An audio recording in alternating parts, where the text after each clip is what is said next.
He learned his craft as Diego Maradona's apprentice at Napoli. He was one of the Premier League's finest, in fact voted Chelsea's all-time greatest player, and in 5 games' time he could write a whole new chapter to his illustrious football career. A repeat of what happened over there.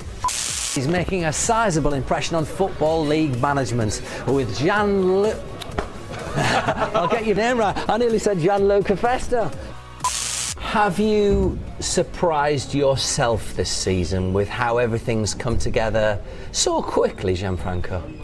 Yes, to be honest, yes, and I didn't expect that because I knew the difficulties of the job. I knew that we had many players that didn't know the championship. Also, me as a manager as well.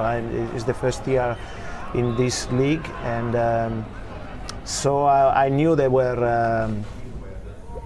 some doubts, if I can say that.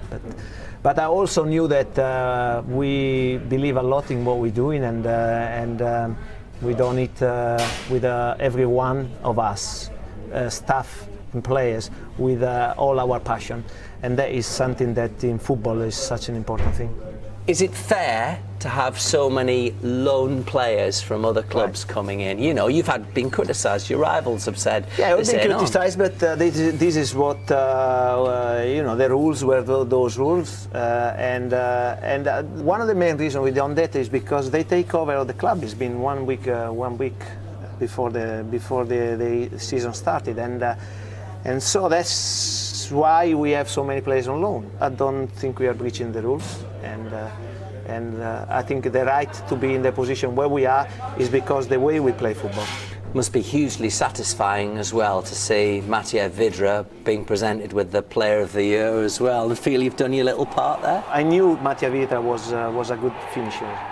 We all realised that straight away as soon as we saw him playing, but he has become a more all-round player, and that is something that he has to be proud of because he worked a lot for that. You might be thinking I'm going to ask the Chelsea question because that keeps coming up. I knew you quite were going to ask that. Yeah. There's a lot of rumours about Chelsea, and you know, everybody knows that is a special club for me, and my future is related to my present. So if I don't do well what I'm doing, then I don't know what is going to happen. So I am committed to the cause of it, 100%. If you finish the job this season and get Watford up, where would it rank in your career achievements?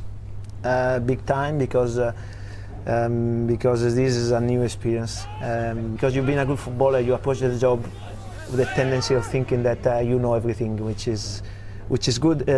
Is right in a way, but from a managerial point of view, you don't know anything. You have to start from again because you are asked to do things completely different.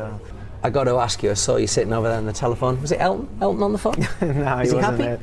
He's very happy. I spoke to him some time ago, and he was very impressed with what we're doing. When Elton John phones you up, what are you're sitting there and it's Elton John on the phone. What are you must just go crazy yourself, don't you? I do. As I am, I do admire him. I've already met him a couple of times, and it will be a pleasure to see him again. And maybe he could sing for us. It would be a pleasure. Well, that would be the ultimate promotion thrill, wouldn't it? Fantastic.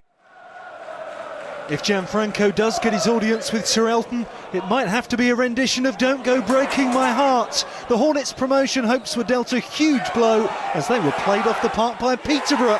Danny Swanson put Posh ahead inside the opening half hour. Unbeaten in 9, Peterborough are on their best ever run at this level. A record 3rd straight season in the Championship is the target. On this evidence, who's to say Posh won't get it? Dwight Gale got there second, as 7 mad minutes gave Peterborough victory.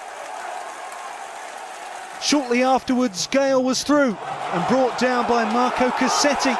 It earned the Watford man a straight red card. With the 3-match ban weakening an already threadbare Hornets defence, sorry may prove to be the hardest word for the Italian. To make matters even worse, Lee Tomlin stuck away the resulting free kick as Posh made sure of climbing out of the relegation zone. A belated Watford comeback couldn't prevent them falling 6 points behind second-placed Hull. Mark Yates made it 3-1 with 5 minutes to go. And then in injury time, Fernando Forestieri had London Road looking anxiously at their watches, but Posh held on for another priceless win, their third in 5 games.